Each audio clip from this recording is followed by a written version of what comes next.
Off the top at 11 tonight, it is grief unlike any other.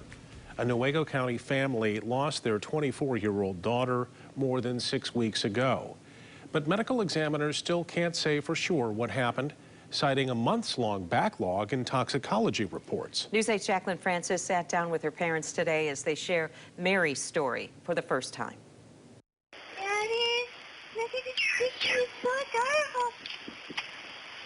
If we don't take it, it's gonna die. For as long as her parents can remember, Mary Gessler would do anything to help an animal in need. So it was no surprise when the Newaygo County teen graduated high school a year early to get a jump start on studying animal science at Michigan State University. She loved every minute of it, even bringing experiments home with her over summer break. So the one summer we had the house filled with tadpoles. It was junior year 2019 when the seizures set in. Doctors diagnosing the episodes as temporal lobe brain seizures. That summer, she'd leave school for good. The seizures were so bad that for 8, maybe 9 months, she had to sleep on a mattress in our bedroom so that we could do the 24-hour care. In July, Mary sought treatment at a top facility in Southern California. Over time, her condition would fluctuate and her parents would worry. It was hard, especially since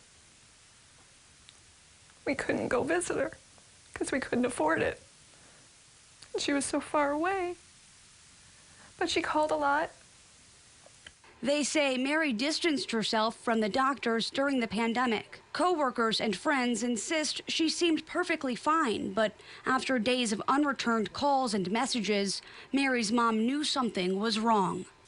She hadn't answered anything. She hadn't read anything. And I finally got the number of her landlord. The landlord found Mary unresponsive in her room. She had died 2 days earlier.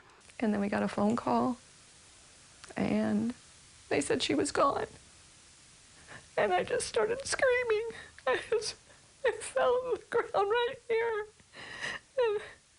And I was just screaming. I screamed so much, I blew out the blood vessels in my face. Her parents flew to California, but returned home without the answers they went looking for. There was nothing in the autopsy that, in the physical autopsy that nothing that would help them. would help them explain anything. They couldn't say how she died. No.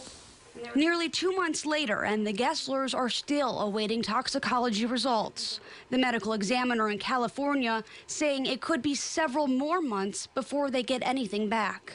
They said we are backlogged way longer than that. They said, but even when you find out what the cause of death is, they said it might not answer your questions. Without knowing, Mary's parents are stuck in their grief. It's not that it's going to change anything. It's just, I want to know.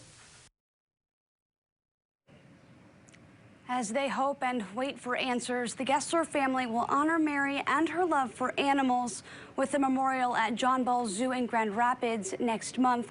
A GoFundMe to cover the entry fees for those in attendance was met. The goal was met in just a matter of days. And as those donations continue to roll in, the family will donate any additional funds to the Ocean Cleanup, which is Mary's charity of choice. Sue? Such a heartbreaking story. I hope that family gets some answers soon. Jacqueline, thank you.